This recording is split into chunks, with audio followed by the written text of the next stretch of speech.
क्या पाकिस्तान एक ढेला फेंकने वाले स्पिनर को इंडिया के सामने लाने का प्लान कर चुका है? पाकिस्तानी गेंदबाज उस्मान तारिक, जिन्होंने हाल फिलहाल में एक हैट्रिक भी ली थी, सोशल मीडिया इस खबर से पटी पड़ी है कि पाकिस्तान इस ढेला फेंकने वाले गेंदबाज का इस्तेमाल इंडिया के सामने करेगा। अब हालांकि उस्मान तारिक जो हैं वो मिस्ट्री स्पिनर है।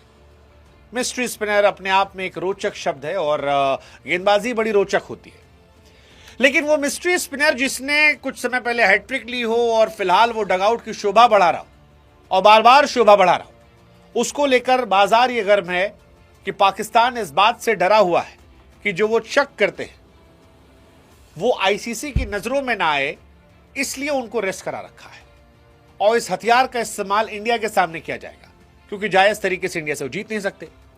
हालांकि हमको तो इसका उल्टा लगता है, हमको लगता है पाकिस्तान नाजायज तरीके से आएगा तो भी कूटा जाएगा।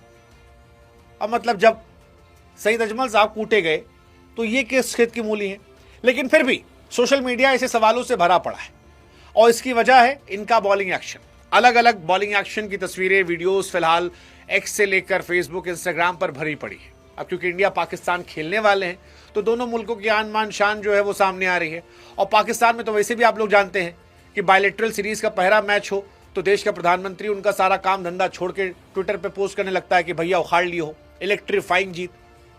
मतलब हमने तो आज तक कहीं जीवन में देखा नहीं था कि किसी मुल्क का राष्ट्राध्यक्ष, प्रधानमंत्री, राष्ट्रपति बायलैटरल सीरीज में 20 रन से जीते हुए मैच में, बी टीम के खिलाफ खेले गए मैच में जीत को इलेक्ट्रीफाइंग बताए, वो भी तब जब उसको खुद पता हो कि सामने वाली टीम में कप्तान नहीं खेल रहा, उनके प्रमुख गेंदबाज नहीं खेल रहे, आधे खिलाड़ी जो हैं वो घर बैठे हैं 20 रन से जीत में। लेकिन पाकिस्तान में कुछ भी हो सकता है और यही कुछ भी डरा रहा है इस गेंदबाज को लेकर। ये गेंदबाज चर्चा में इसलिए भी हैं क्योंकि स्टैट्स अच्छे रहे, हैट्रिक ली थी और क्रिकेट की दुनिया में खासतौर पर T20 फॉर्मेट में अगर कोई भी गेंदबाज हैट्रिक लेता है तो उस पर दुनिया की निगाहें चली जाती है। लेकिन उसके बाद इनका डिसअपियर होना, ये पाकिस्तान में प्रधानमंत्री के बदलने ज्यादा तेज है।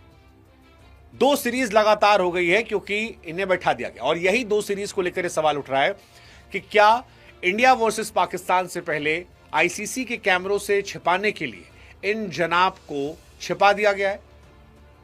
हालांकि खबर इतनी वायरल हो गई कि अगर ढेला फेंकेंगे तो इंडिया वर्सेस पाकिस्तान मैच में अपने आप उठ जाएगा, नहीं भी उठेगा तो अब जितने अंपायर होंगे उनके दिमाग में हमने ठूंस दिया है कि बाबू सुन लो, ये ढेला फेंकने वाला है।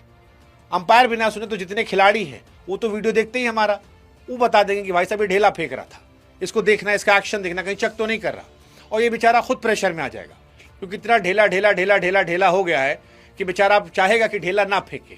और आधी कहानी तो बुद्धि की होती है। आपको याद होगा स्टीवा और गांगुली की कहानी। स्टीवा सख्त थे, गांगुली ने जानबूझ के देर किया था ताकि इनका ध्यान जो है गुस्से पे चला जाए। गुस्से पे चला जाएगा तो मैच के फैसलों पर असर पड़ेगा और उसका असर हुआ कि इंडिया ने फॉलो ऑन के बाद उनको पटक दिया था। तो इंडिया भी ये कर रही है। लेकिन फिलहाल कहानी ये, क्या वाकई में ढेला फेंकते हैं और अगर ये रिपोर्ट किए जाएंगे तो क्या ये बैन हो जाएंगे? क्रिकेट की दुनिया में बैन हुए हैं। मुरलीधरन जैसा गेंदबाज जो है वो बैन हुआ है, लंबे समय तक बैन हुआ है। सईद अजमल, उनका करियर इसी चक्कर में बर्बाद हो गया कि एक्शन चेंज करना पड़ा। आप और आगे छोड़िए, सुनील नरेन वो आए थे, उनका ढेला फेंकने का आरोप उन पर लगा। हालांकि पाकिस्तान में लोग हैं वो कह रहे हैं कि भाई साहब ये अश्विन है हमारा। हमको लगा ससुरा, एक तो जैसे कोई खिलाड़ी आता नहीं है सीधे इंडिया खिलाड़ी से कंपैरिजन शुरू आता है। बाबर आए थे तो उनको विराट कोहली बना दिया। आज बाबर जो अपने बुढ़ापे पा रहे हैं तो पता लग रहा है कि विराट कोहली क्या वी भी अभी तक वो हासिल नहीं कर पाए हैं। विराट कोहली जो कई सालों तक टेस्ट में, T20 में, ODI में नंबर 1 रहे, उनका वी भी अभी ये हासिल नहीं कर पाए। ऐसे ही रवि अश्विन से इनकी तुलना कर दी गई। हालांकि अश्विन ने कहा कि भैया देखो, इनका एक्शन मेरा एक्शन में कोई सिमिलरिटी नहीं है। मैं पॉज लेता हूं, दौड़ता हूं, पॉज लेता हूं डिलीवर करने के पहले, लेकिन ढेला नहीं मारता और मैं हर गेंद में नहीं पॉज करता। 1-2 गेंद में समझ में आता है, वो थोड़ा स्ट्रेटजी का पार्ट है। ये ढेला फेंक सकते हैं, मतलब ऐसा हम जोड़ दे रहे हैं अश्विन के आगे की बात पे, ताकि अश्विन को आप कोट करके ना कहोगे भैया तुम कह दिए ढेला फेंके। लेकिन आप प्रत्यक्ष तौर पर अश्विन ने कह दिया कि भाई 19-20 का फर्क नहीं, हमें 19-20 लाख का अंतर है, तो हमको इनसे तुलना मत कीजिए। ये अश्विन ने कह दिया है। अब इन जनाब की दिक्कत यह कि हर गेंद के पहले पॉज लेते हैं, हर गेंद के पहले। मतलब इनके पास गुगली है, कैरम बॉल है, लेकिन इनके पास ऑर्थोडॉक्स ऑफ स्पिन नहीं, ब्रेक स्पिन नहीं है।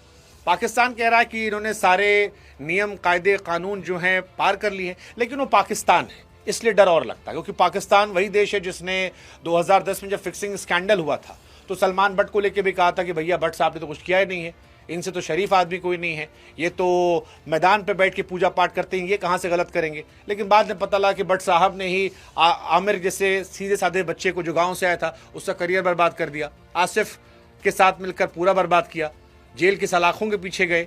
तो पाकिस्तान की बात पर भरोसा हमको नहीं है, इसलिए ये चर्चा जो है ये होनी ज़रूरी है।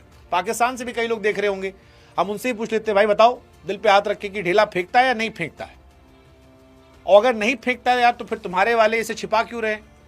मतलब छिपाते हैं क्रिकेट में लोग, हमारे यहाँ भी कुलदीप जो है वो अपनी स्पिन बहुत ज़्यादा नेट्स में नहीं दिखाते हैं, कई खिलाड़ी ऐसे हैं जो बचते हैं, लेकिन मैच तो खेलते हैं ना भाई।